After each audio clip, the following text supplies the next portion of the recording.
Foods ఇంట్లో foods కన్నా చాలా టేస్టీగా ఉంటాయి. చాలా మందికి అవే నచ్చుతాయి. వీధుల్లో కొనుక్కుని ఇంట్లో తీసుకొచ్చుకుని మరీ తింటారు. అసలు ఈ స్ట్రీట్ ఫుడ్స్ టేస్ట్గా ఉండే వెనకాల, ఈ టేస్ట్ వెనకాల రహస్యం ఏంటి? స్ట్రీట్ ఫుడ్స్లో చాలా టేస్ట్ ఎన్హాన్సింగ్ ఏజెంట్స్ వాడతారు. రుచులు రావడానికి చాలా వాడతారనమాట. అలాంటి ఒక రుచే మోనోసోడియం గ్లూటమేట్. మీరు వినే ఉంటారు. ఒక 6 సంవత్సరాల క్రితం మ్యాగీ నూడిల్స్ ఇష్యూ. మ్యాగీ నూడిల్స్లో మోనోసోడియం గ్లూటమేట్ వాడతారని చెప్పి అప్పట్లో పెద్ద గొడవైంది. Food safety and standards authority of India వాళ్ళు దీనిపైన అడ్వైజర్స్ కూడా అప్పుడు జారీ చేశారు. అయితే ఇప్పుడు కొత్తగా భారతదేశంలో కర్ణాటక, నార్త్ గోవా, తమిళనాడు ఇటువంటి రాష్ట్రాలు గోబీ మంచూరియాని బ్యాన్ చేస్తున్నాయి. తర్వాత కాటన్ క్యాండీస్ కూడా బ్యాన్ చేస్తున్నాయి కొన్ని రాష్ట్రాలు. ఎందుకు? ఇదే పెద్ద క్వశ్చన్. గోబీ మంచూరియాలో ఉండే అనర్థాలు ఏంటి? ఎందుకు ఇలా జరుగుతుంది? గోబీ మంచూరియాలో ఈ అజన్ మోటో అనేది వాడుతున్నారు. అజన్ మోటో అనేది బేసిక్గా జపనీస్ ఫ్లేవరింగ్ కంపెనీ అనమాట. దానిలో మోనోసోడియం గ్లూటమేట్ కలుపుతారు. దీనివల్ల క్యాన్సర్ వస్తుంది, కార్సినోజెనిక్ అనమాట ఇది. సో ఇదే ప్రధానమైన కారణం. ఇది ఒకసారి మనం గుర్తుపెట్టుకోవాలి. గోబీ మంచూరియాలో టేస్ట్ ఎన్హాన్స్మెంట్ కోసం మంచూరియాస్ చేయడంలో, ఈవెన్ గోబీ మంచూరియా కాదు, గోబీ మంచూరియా మాత్రమే కాదు, రకరకాల నాన్ వెజ్ స్టార్టర్స్లో కూడా ఈ అజన్మోటో వాడుతున్నారు. దానిలో ఉండేది టేస్ట్ ఎన్హాన్సింగ్ ఏజెంట్, కానీ అది మనకి క్యాన్సర్ కారకంగా తయారవుతుంది అనమాట. గోబీ మంచూరియాలో కాటన్ క్యాండీస్ పైన, వీటన్నిటి పైన రొడోమైన్ బి అని చెప్పి కలరింగ్ ఏజెంట్ వాడుతున్నారు. కలర్స్ అనమాట, ఫుడ్ కలర్స్. ఇవి కూడా కార్సినోజెనిక్. ఈ రొడమైన్ బి అనేది చాలా డేంజరస్ హ్యూమన్ హెల్త్కి, కానీ ఇది వాడుతున్నారు.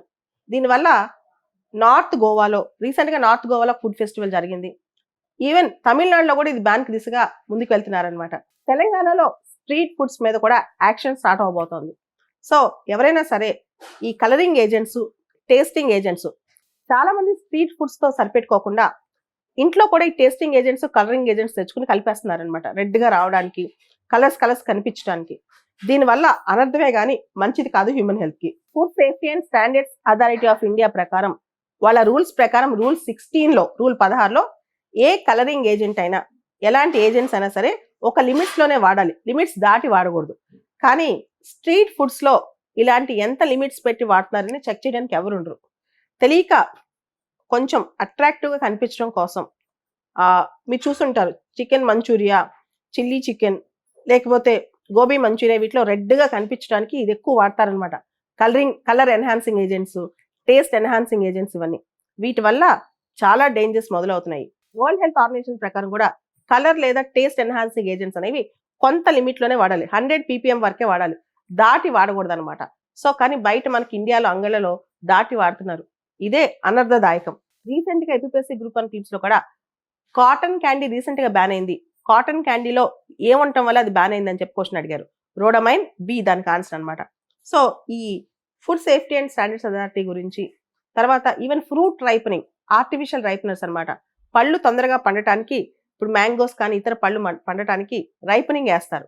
ఫ్రూట్స్ పైన ఇథిలిన్ డయాక్సైడ్ పెడతారనమాట, పెట్టి దాన్ని పండిస్తారు ఫాస్ట్గా. సో దీనివల్ల కూడా హెల్త్ పాడవుతుంది జనాలకి. ఎర్రగా పసుపుగా కనిపించే ఫ్రూట్స్ ఏవి కూడా ఆర్టిఫిషియల్గా అవి పండితే అవి తింటాం, మనకి ఆరోగ్యానికి మంచిది కాదు. ఇవన్నీ కూడా మనం అర్థం చేసుకోవాలి. దీని మీద సివిల్ సర్వీసెస్ గ్రూప్స్లో కూడా క్వశ్చన్స్ వచ్చే అవకాశం ఉంది. రీసెంట్గా అపోలో హాస్పిటల్స్ రిలీజ్ చేసిన డేటా ప్రకారం కూడా ఇండియా క్యాన్సర్ క్యాపిటల్గా మారిపోతుంది. క్యాన్సర్ కేసెస్ ఇండియాలో రైజ్ అయిపోతున్నాయి. దీనికి మనం తీసుకునే ఆహారం కూడా ఒక కారణం. జెనెటిక్ రీజన్సే కాదు, మనం తీసుకునే ఆహారం కూడా కారణం అవుతుంది.